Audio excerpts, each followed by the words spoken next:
Hello and welcome to the Gaia update for the new moon in Scorpio on October 30th, 2016. So this new moon in Scorpio happens at 10:39 Mountain Standard Time on Sunday morning. And it's a huge opportunity. So I wanted to get a little note out to you about this energy around this new moon so you can take a full advantage of this opportunity. And you might not have a choice. There's all these planets, the sun, the moon, and Mercury coming together in Scorpio, the sign of the underworld, our subconscious, deep emotions. So we're really feeling it. And what are we feeling? We're feeling the tension in our life of what we have not had the strength to, or the desire to change as of yet. And so we're having this huge opportunity with the Scorpio energy to just step right into the shadow, the pieces that even with all the work we've done, we haven't yet been able to completely free ourselves from. So we're looking at issues that we've been working on this whole summer, back from the spring when Mars went retrograde, because Mars spent so much time in Scorpio this summer. So this is like a culmination of the 2016 astrology and really potent moment. Of course, new moons are always potent because it's the beginning of a new phase, and you can kind of use that energy to vision into your next month.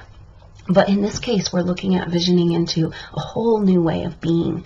And we've been struggling with these issues. And so maybe this whole 2016, whatever's come up for you, that's going to be kind of in your face this weekend as we move into the end of October and into November. We're having this activation of the Scorpio energy and therefore an understanding and culmination of that Mars retrograde in Scorpio.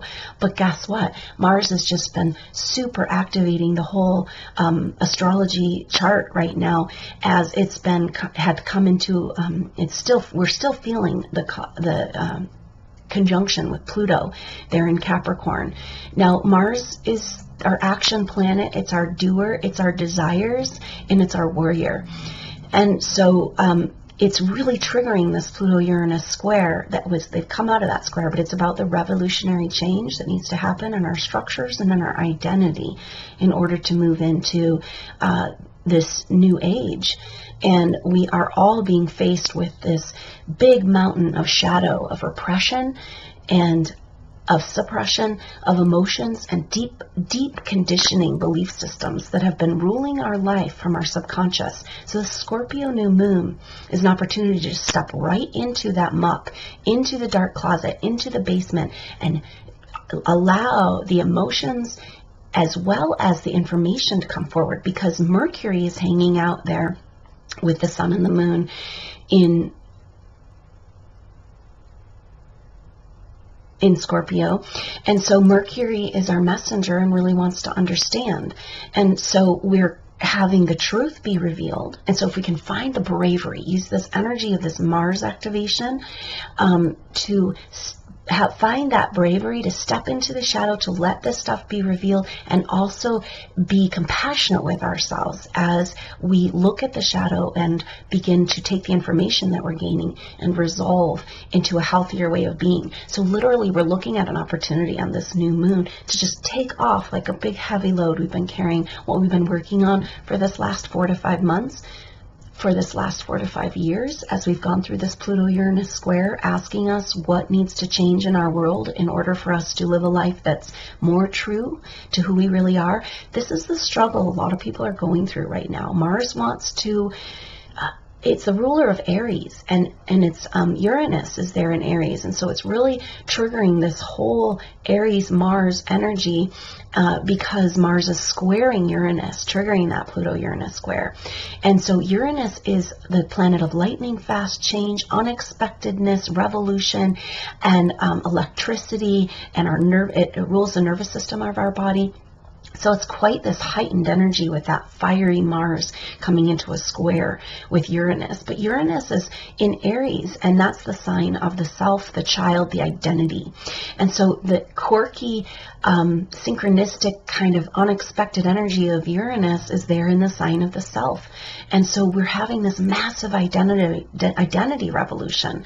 The revolution of the 60s was really more about a revolution on the streets for social justice and for cleaning up. This is a revolution deep within. And so this Mars activation is saying, oh, I just really want to be who I really am. I really want to express my own unique gifts.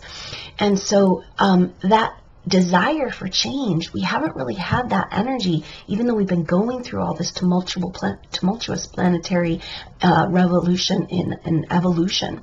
And so now Mars is saying, hey, giving us this gumption to go ahead and delve into the shadow, step into the darkness. Now, what's happening with this moon and sun and Neptune, or meaning Mercury in Scorpio, is that they're trining up with Pisces, where Neptune is. And so that is harmonizing this, saying like, hey, whoa, there's some deep hidden stuff we've been trying to reveal, haven't had the strength to look at it. What rules our deep subconscious, our collective consciousness. And so the mutable energy of Pisces with Neptune actually harmonizing this moon is going to help us move these mountains, because we've had a lot of fire and earth and air activation, and it's kind of like the activation of fire transformation is like burning everything down. But if you think about that type of activation is still leaves the rocks right where they are. The power of water is that it can move mountains, but in order to do that, it also has to move these stuck emotions, these heavy places within ourselves. And so we indeed are asked to step into the alchemy energy of this new moon and be willing to face this shadow, let this stuff come up, be compassionate with ourselves and others. And that has really helped along with this trine with the Pisces energy with Neptune and Pisces. We also have Saturn, our planet of work and duty, coming up with the goddess energy. So with all of this going on of facing the shadow and having the strength to make these changes in our life, we are having this kind of, Saturn is a butt kicker. It's like, this is our work. This is where we need to put our energy.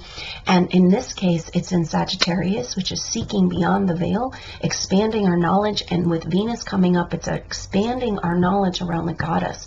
And in this case, it's about owning, as we go through this identity revolution, the part of ourselves that's been cast aside, the part of ourselves that's been judged away, the part of ourselves that has no value, is that feminine. So we're all going within ourselves. It's not about like the feminine and saving the victim of the feminine on the planet. It's going within and finding those places within yourself that have been cast aside, disregarded, and that doesn't have value in this world. But that deep compassionate part of yourself, that energy of expanding into the goddess within, this feminine that can help you compassionately step into the shadow and drop these stories. So it's a super powerful moment, and I hope you can join me for the activation, which is going to happen in the afternoon on Saturday, the 29th, leading into that energy of this powerful new moon, so we can make the most of this transformational energy, because we've got the fire of Mars action transformation triggering the desire for change in that revolutionary planetary square. We've got the information coming forward with Mercury there deep in the shadow. It's time for us to face these stories and have that identity revolution, that they're not the truth of who we are. It's just what we learned. It's just what we've been told. It's what we've experienced. And now it's time to have the revolution that is our true identity. That feeling of bringing forward your individual gifts, that satisfaction of valuing those creative parts of yourself and parts of yourself that want to be expressed, the individual, and also being able to have compassion along the way as we uncover all that's in the way of our expression of our gifts. And then the revolution of the collective humanity being like, hey, wait, humans are compassionate, they're loving, they're balanced in their male and female archetypes. We've just been living a kind of very strange, painful time in this duality consciousness. But now it's time for us to release that battle of the sexes, to reclaim what's been cast aside and unvalued within ourselves. And that's having compassion to seek underneath the shadow where those individual gifts lie. So be brave, use this Mars energy to step into the shadow and love yourself through it. Slow down, meditate. This is a powerful time. Scorpio is a powerful time of emotions. And that Neptune energy can help you use those emotions as a spiritual experience of expansion into your knowledge and respect and understanding and love of yourself and that goddess part of you. And just loving yourself through this to drop these stories and literally step through into a whole new way of being that is outside of the social conditioning. But in order for us to find, to release this, we have to find it. So be brave, step into the shadow, meditate, harmonize, love yourself, and I enjoy this rebirth of transformation. I look forward to seeing you on the activation. Thanks so much for joining me. I'm Adrienne Elise, and I'm here because I know we're all going through transformation, and I've been my whole life dedicated to how to support and help a spiritual path. And so I'm hoping that my knowledge can help you do it in a more harmonious and easier way. So check out my information, my YouTube channel, Adrienne Elise, and adrienneelise.com is my website. Thank you so much for joining me, and we'll see you at the activation. Namaste.